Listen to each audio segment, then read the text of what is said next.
If you're a solo handyman and you're super busy but you're still broke, this video is for you. Hey friends, my name is Alan Lee and I have owned and operated my handyman business here in Sacramento, California since 2016. And over the course of many years, I have learned a lot of amazing things. I've learned a lot of good things. I've also learned a lot of bad things. In this video here, I want to share with you guys the top 5 things that I wish that I knew before I started up my handyman business. So let's get into it. The first thing that I wish that I had known before I started my business back in 2016 is simply being busy is not the goal. See, I was looking at the handyman business like I was like my hourly job, right? At my hourly job, I got paid 25 bucks an hour, whatever it was. And the longer I worked, the more money I made. It was as simple as that. Hours equal money. Well, it doesn't actually work out that way as a handyman business. So if you look at your business from an hourly perspective, you're going to end up losing a lot of money and losing a lot of time in the process. See, people want to hire you for the work that you do, not necessarily for the time that you give them. So that's why I always recommend charging by the job, not by the hour. This is a controversial topic. We have a bunch of videos that go and dive deep into that. I'm going to post some of those videos right up here. You can take a look at those. And also I would recommend check out the book, The Handyman Pricing Handbook. Really goes in depth into that. But at the end of the day, being busy is not the goal. You want to be profitable. And that really comes down to your pricing and figuring things out like that. One huge thing that happened back when I started up in 2016 is I got really busy. My marketing I was doing and the work that I was doing was actually paying off, and I had a whole bunch of people calling me. At one point, I was actually booked out for about 2 months. Now, you would think to yourself, wow, that's amazing. But it actually wasn't. I was pulling my hair out. I was trying to fix every single problem that I could. I just simply had no time for any more work, to make any more money, and I didn't have time to spend with my family. And what actually happened is I saw on Facebook one day that someone left a comment. They recommended me. Someone was looking for a handyman. They said, hey, call Alan Lee at Honestly Handyman. Well, someone replied to that comment and they had said, no, don't call Alan Lee because he does not call you back. And this just hit me in the gut really hard because I knew the hard truth was I don't call people back. I had gotten into a horrible place where I was just so busy. I was swinging the hammer. I didn't have time to answer my phone. I would just let everything go to voicemail. But then at the end of the day, I wouldn't return those voicemails because I had estimates to do in the evenings and I had invoices to send. I had to get my tools ready for the next day. I just simply didn't have time to return calls. And I kind of justified that by I'm so booked out, like I don't need to return these calls. But at the end of the day, if you don't return your calls, it's going to give you a bad reputation. So that led me down a journey of hiring employees and bringing on a CSR, customer service relations personnel, which was our first hire. And man, absolutely amazing. That CSR that we hired back in 2019 is still with us today in 2025. She's an absolute rock star and has really just exploded our business because she's allowed us to take every single call and every single request that comes in. And now we have a whole team that can attack that job and do the necessary items on that job to make sure that we complete the job successfully and make the client happy at the end of the day. So that's been a really cool thing, but I wish I knew that at the beginning, that the goal was not to be busy, it was to be profitable. So that would be my question for you is, are you busy or are you profitable? And it'd be great to be both, but most of the time you're not both, right? You might be super busy because maybe your prices are really low, or you're working till 7 or 8 at night or on the weekends and you're, disregarding your family, but you're not being very profitable. The goal is to, have enough work to keep you busy, but make that work be profitable. And how can you focus on making the most profit out of the work that you have? And that leads me to the second thing that I wish that I knew before I started my handyman business is that you can't outwork bad pricing.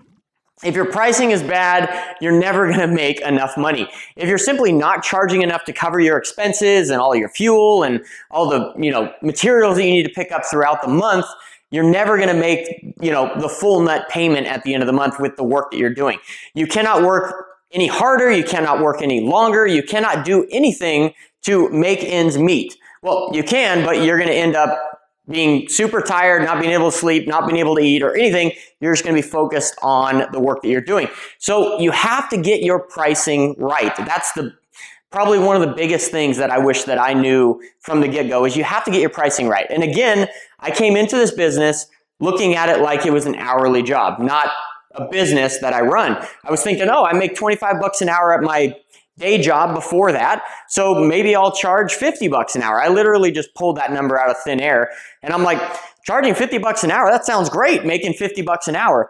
And from the outside, you'd be like, oh wow, you're making 50 bucks an hour? That's awesome. But as a business owner, you might be charging 50 bucks an hour, but you're definitely not taking home 50 bucks an hour, because you got to think about, you got to pay insurance, you got to pay, taxes, you got to pay business license, you got to pay employees, you got to pay expenses and fuel and mileage and commercial auto, and it just all adds up. So at the end of the day, what I found out kind of the hard way was that 50 bucks an hour really is nothing when it comes to actually owning a handyman business. So it's very important to dial in those numbers. We have a great calculator that you can use for free over at handymanjourney.com/coaching. There's actually a calculator in there that will help you calculate what your hourly rate needs to be. You can punch in what your expenses are, how many hours you want to work this month, and it will come out and it'll break out an exact price of what you should be charging per hour as a handyman. And again, I don't recommend charging by the hour. I recommend charging by the job. So that's a differentiating factor. The hourly rate is simply for you to know. It's a back-end number that your clients don't know about. And then the other cool thing about the hourly rate calculator is it has this audit functionality where you can plug in your numbers of how much gross revenue you brought in from last month or the previous month, and it will tell you how much you need to change your hourly rate, whether you're on track or whether you need to raise it by $15 an hour or $17.16 an hour. Whatever it is, it's actually a really cool calculator. So that's probably the biggest thing that I wish that I would have learned, and I learned the hard way. We've had to put so much money into the business from our personal account just to keep it floating over the years, because we simply looked at it from an hourly perspective rather than a business ownership. The third thing that I wish that I had known before I started my handyman business was to simply not overcomplicate estimates. Now, when you're first starting into this thing, you don't know a whole lot. You don't know how this or that works or things like that. And we tend to kind of get into the process where we are trying to figure everything out, and we get in the paralysis of the analysis where we're doing so much research that we can't actually make a move. We can't actually make a decision. So we may be spending all this time really trying to dial in these numbers on a specific quote or an estimate that we're giving, and we simply might just lose the job because it's taking way too much time. At the end of the day, the first person to get that client an estimate and a time frame that works for them is most likely going to get the job. So the best piece of advice that I would give myself if I could go back 9 years is to create a price list for myself.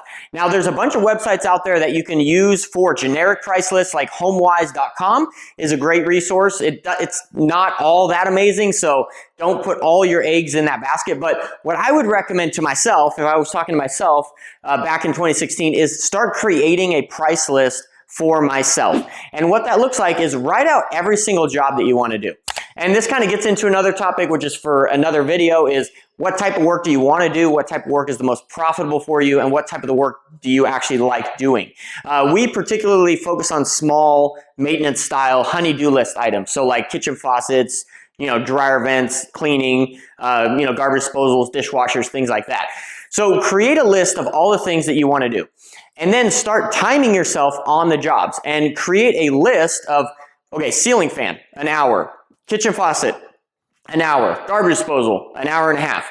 Fence post, 2.5 hours. Whatever. And create this price list that will tell you how long specific jobs take. And again, this is just for you. This is back-end business stuff. This is actually working on your business rather than in your business. And something you have to get used to, and something that I was foreign to. It was very foreign to me when I first started in this business. So create this price list, and then take your hourly rate that you have figured out and be honest about that hourly rate. Don't lie to yourself, because if you lie to yourself, it's only going to be coming out of your back pocket. That's the only one you're hurting, is if you don't listen to your hourly rate and your hourly need, you're going to be hurting yourself. So take that price list, how long each job is going to take you, and attach a price to that job. Now, this is a running list that is ever evolving. You don't have to stick to the price that you have written down there. It can ebb and flow. It can go up and down. But at the end of the day, this price list is going to help you figure out how you can start making more profit on each job. So price list is probably the way to go. If I had started creating that back in 2016, we'd be in a whole different place today. I would have grown a lot quicker, but that's how you live and learn. That's how things go.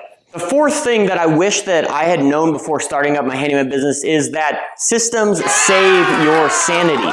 Now, systems are basically documents where everything lives. And as a small business owner, most of the time, all of our systems live in our head. Systems can't live in our brain if we want to stay sane. Now, we can't have all this computing energy going on in our brain and still expect ourselves to come home at the end of the day and love our family well or love our wives well.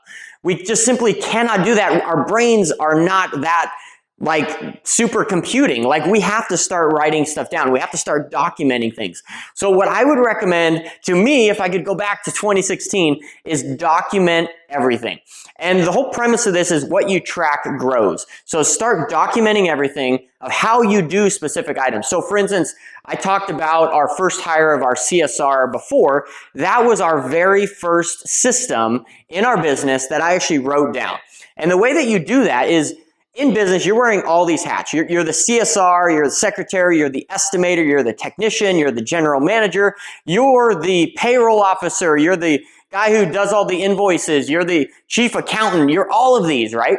So you need to take off every single hat and you need to put one hat on for 3 days, one hat on for 7 days, one hat on for a month, and write down every single thing you do while you're wearing that hat. So I put on my CSR hat and I wrote out everything. I wrote out scripts. How do you talk to a client? How do you answer the phone? How do you respond to a client if they say this? How do you respond to a client if they say that? How do you ask a client for reviews? How do you write up a thank you card and send it to the client? What zip codes do we operate in? And all of this stuff, it seems very rudimentary, but once you write all this down and actually hire someone and give all these systems to another person, they take that and they excel with it, because us as business owners, we're wearing all the hats. Well, if you hire someone that's just the CSR, they're only wearing one hat. They're not wearing any other hat. They're not wearing the technician. They're not wearing the estimator, nothing. All they're wearing is the CSR hat. So they can take those systems that you created and build upon those systems, obviously with instruction from you, but they have freedom and they have the resources in their brain to focus wholeheartedly on that position and really grow that position and make it way better than anything you could do by yourself. So systems are absolutely amazing. And a little side note, if you're interested in building systems for your business, we are starting up a coaching program called the Handyman Academy Game Program. I would love to get you more information on that. It's going to be an in-depth 4-month-long cohort with only 5 to 7 serious business owners. So it's very limited seating.